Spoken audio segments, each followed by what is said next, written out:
I therefore declare that Marj Carpenter is duly elected to the office of the moderator of the 207th General Assembly and request that former moderator David Dobler please escort your new moderator to the platform.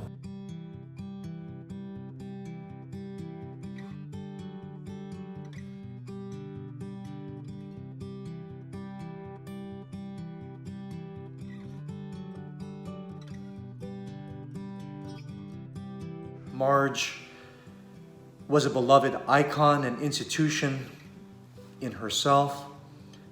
She was a living legend, and she was one who was such a beloved member of the Presbyterian family.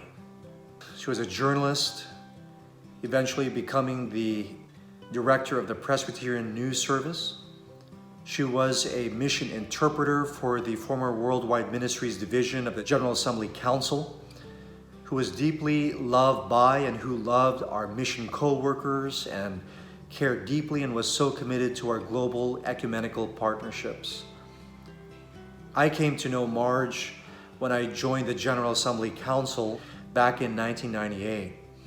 And she and I worked there together, and I have fond memories of our work together. There was one time when I was parliamentarian of the council, and we were debating and discussing an issue about press coverage. And as a stalwart journalist and advocate, she went to the microphone more than twice. And I, as parliamentarian, had to insist very forcefully, diplomatically, and with humor.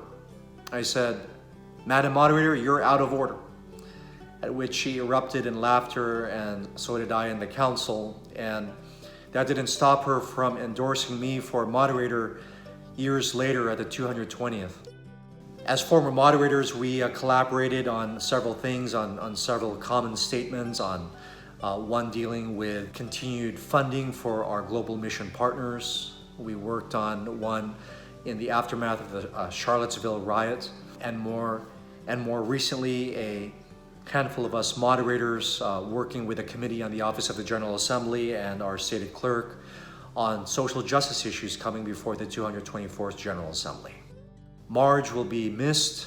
We give thanks to God for her legacy, for her witness, and we offer prayers for her family. We know that she'll be keeping heaven laughing with her wit and her sense of humor.